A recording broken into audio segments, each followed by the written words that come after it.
नमस्कार दोस्तों, आज फिर आपके सामने ज्योग्राफी का एक नया प्रैक्टिस सेशन है ना। तो चलिए बिना समय गवाए हुए स्टार्ट करते हैं सेशन को। कौन सी तरंग ठोस और द्रव दोनों में चल सकती है? एस तरंग, एल तरंग, पी तरंग या सतही तरंग? क्वेश्चन कह रहा है कौन सी तरंग ठोस और द्रव दोनों में चल सकती है, तो वो एल तरंग हो जाएगा ना। ऑप्शन बी होगा इसका राइट आंसर। भूकंप की तीव्रता मापने के लिए कौन सी पैमाना का उपयोग होता है? Celsius scale, Fahrenheit scale, Richter scale या मीटर स्केल? क्वेश्चन कह रहा है भूकंपीय की तीव्रता को मापने के लिए कौन से पैमाना का उपयोग होता है? तो ये हो जाएगा रिक्टर स्केल है ना। ऑप्शन सी हो जाएगा इसका राइट आंसर। रिक्टर स्केल किस पर आधारित होता है? तापमान पर, तरंगों की तीव्रता पर, समय या दूरी? रिक्टर स्केल किस पे आधारित होता है जो कि भूकंप को नापने में काम आता है ना? तो वो आधारित होता है आपका तरंग की तीव्रता पे है ना। ऑप्शन बी हो जाएगा इसका राइट आंसर। रिक्टर स्केल पर 7 से अधिक तीव्रता वाला भूकंप कैसा होता है? हल्का, मध्यम, शक्तिशाली या कमजोर? क्वेश्चन कह रहा है रिक्टर स्केल पर 7 से अधिक तीव्रता वाला भूकंप कैसा होता है?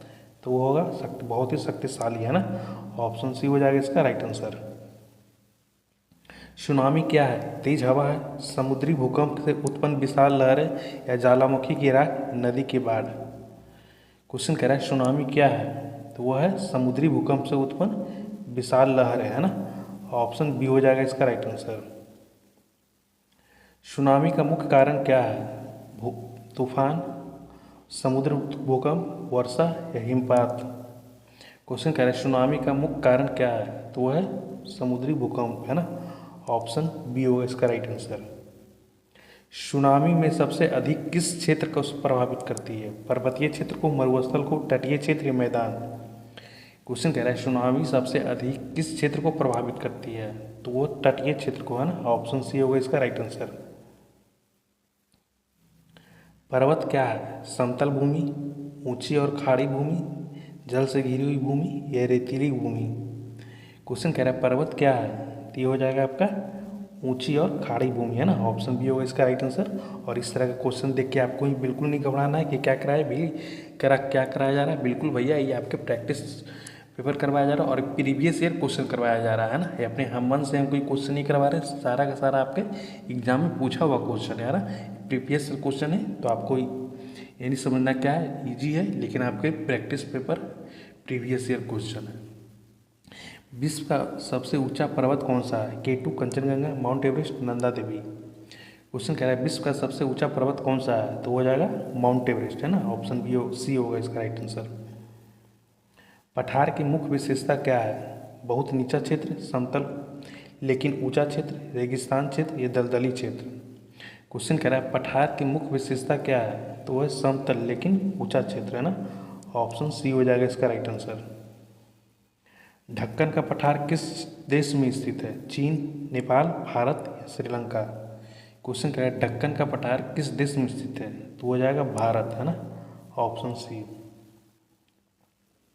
मैदान किसे कहते हैं? ऊंची भूमि को, चट्टानी भूमि, समतल और नीची भूमि, बर्फीली भूमि?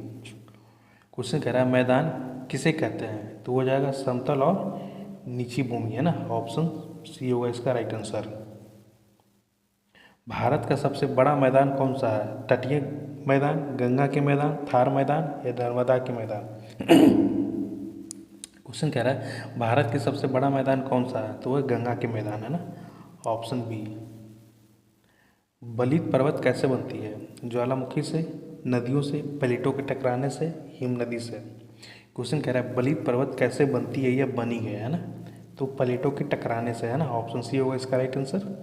टकराने से कहने का मतलब क्या हुआ कि अगर दो प्लेट आपस में, एक प्लेट यहाँ है, एक प्लेट यहाँ है, अगर दो टकराती है आपस में तो इस तरह का हो जाएगी। ये जो बीच का मध्य का भाग है ना, जो उठ कर जो पोर्शन उठती है उसी को कहते हैं पर्वत है ना। और उस पर्वत को आप जो नाम देना उसको नाम दे दीजिए है ना। निम्नलिखित में से कौन सा बलित पर्वत है? अरावली, विंध्य, हिमालय या सतपुड़ा? क्वेश्चन कह रहा है निम्नलिखित में से कौन सा बलित पर्वत है? तो वह हिमालय है ना। हिमालय बलित पर्वत है। ऑप्शन सी हो जाएगा इसका राइट आंसर। भंस पर्वत का निर्माण किससे होता है? अपरदन से, प्लेटों के टूटने से, ज्वालामुखी से या हिमनद से? क्वेश्चन कह रहा है भंस पर्वत का निर्माण किससे होता है? तो वो प्लेटों के टूटने से है ना, ऑप्शन बी होगा। निम्नलिखित में से कौन सा वंश पर्वत है? हिमालय, अरावली, सतपुड़ा और नीलगिरी। क्वेश्चन कह रहा है निम्नलिखित में से कौन सा वंश पर्वत है? तो हो जाएगा सतपुड़ा, है ना, ऑप्शन सी। अवशिष्ट पर्वत क्या होते हैं? नए बने पर्वत, ज्वालामुखी पर्वत, अपरदन से बचे पर्वत या समुद्र के नीचे पर्वत। क्वेश्चन कह रहा है अवशिष्ट पर्वत क्या होते हैं? तो हो जाएगा ऑप्शन सी, है ना, अपरदन से बचे पर्वत। अरावली पर्वतमाला किस प्रकार का पर्वत है? वलित पर्वत, वंश पर्वत, अवशिष्ट पर्वत या ज्वालामुखी पर्वत। क्वेश्चन कह रहा है अरावली पर्वतमाला किस प्रकार का है? तो वो है अवशिष्ट पर्वत, है ना, ऑप्शन सी हो जाएगा इसका राइट आंसर। मैदान में कितने मुख्य प्रकार के होते हैं? मैदान के कितने मुख्य प्रकार के होते हैं ना? 2, 3, 4 या 5। तो मैदान के जो मुख्य प्रकार के होते हैं वो 2 ही होते हैं ना, ऑप्शन बी हो जाएगा इसका राइट आंसर। अगर आप लोग नाम जानते हैं तो कमेंट में करके बताइएगा, है ना, वैसे तो हम हैं ही आपको बताने के लिए।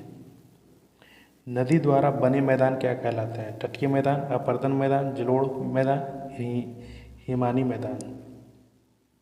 क्वेश्चन कह रहा है नदी द्वारा बने मैदान क्या कहलाते हैं? तो हो जाएगा जलोढ़ मैदान, है ना, ऑप्शन सी होगा इसका राइट आंसर। तटीय मैदान कहाँ पाए जाते हैं? पर्वत के बीच में, नदी के किनारे, समुद्र के किनारे, रेगिस्तान में। तटीय मैदान कहाँ पाए जाते हैं? तो हो जाएगा समुद्र के किनारे, है ना, ऑप्शन सी हो जाएगा इसका राइट आंसर। नदी का मुख्य क्रियाएं कौन सी है?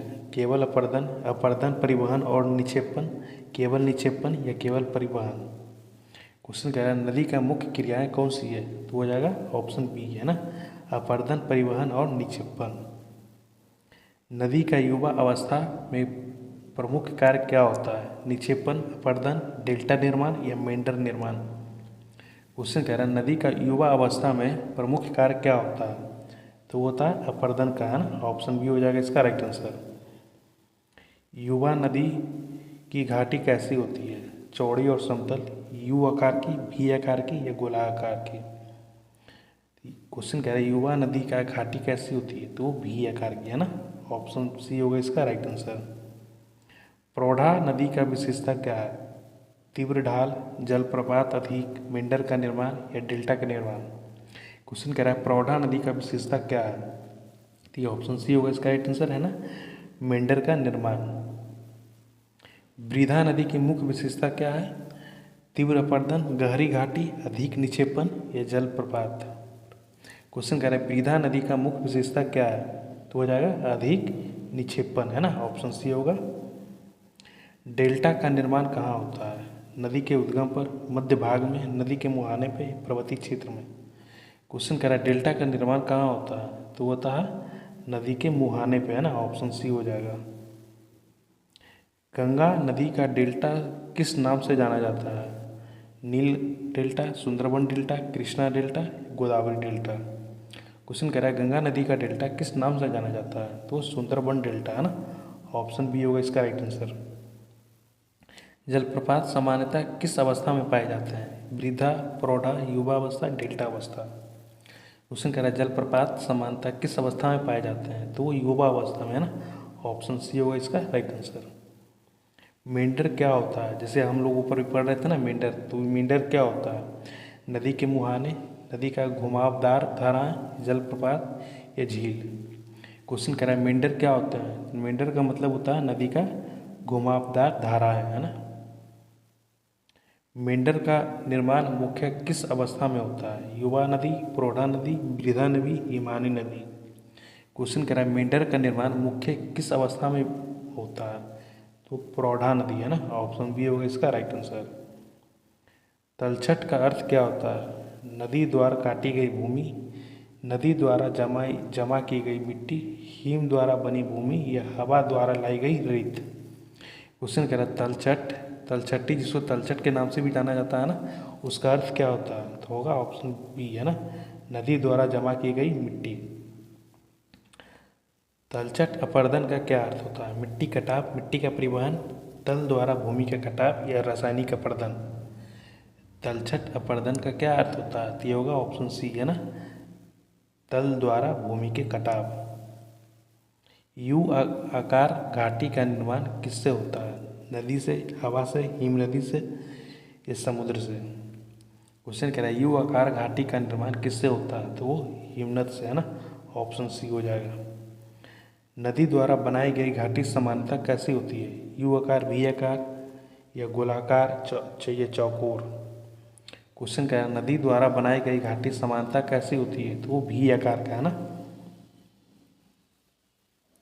निम्नलिखित में से कौन सा निक्षेपण स्थल रूप है? जलप्रपात, मेंढर, डेल्टा या घाटी? क्वेश्चन कह रहा है निम्नलिखित में से कौन सा नदी का निक्षेपण जल स्थल रूप है? वो डेल्टा हो जाएगा ना, ऑप्शन सी हो जाएगा इसका राइट आंसर। वायुमंडल किसे कहते हैं? पृथ्वी के ठोस सतह, पृथ्वी के चारों ओर गैस का अनावरण, जल का अनावरण या चट्टानों का समूह? क्वेश्चन कह रहा है वायुमंडल किसे कहते हैं? तो ऑप्शन बी हो जाएगा इसका राइट आंसर है ना, पृथ्वी की चारों ओर गैस का आवरण। वायुमंडल का लगभग कितना प्रतिशत नाइट्रोजन है? 68%, 71%, 78% या 88%? क्वेश्चन कह रहा है वायुमंडल का लगभग कितना प्रतिशत नाइट्रोजन होती है? तो वो 78% है ना, ऑप्शन सी होगा इसका राइट आंसर। नाइट्रोजन जीवों के लिए क्यों आवश्यक है? श्वसन के लिए, ताप नियंत्रण के लिए, प्रोटीन निर्माण के लिए या वर्षा के लिए? तो नाइट्रोजन जो जीवों के लिए आवश्यक है वो है प्रोटीन निर्माण के लिए है ना, ऑप्शन सी हो जाएगा इसका राइट आंसर। और आज का सेशन यहीं पे समाप्त करते हैं ना। और जो भी क्वेश्चन को प्रैक्टिस सेशन करवाया जा रहा है उसको आपको ईजी नहीं समझना, ये टोटल प्रीवियस ईयर क्वेश्चन है ना। एक एक क्वेश्चन आपको प्रीवियस ईयर क्वेश्चन में डाला जा रहा है, कोई भी इधर उधर फालतू बात नहीं है ना। और कैसा लगा सेशन आप लोग कमेंट में करके जरूर बताइएगा है ना। मिलते हैं अगले सेशन में, तब तक के लिए थैंक यू।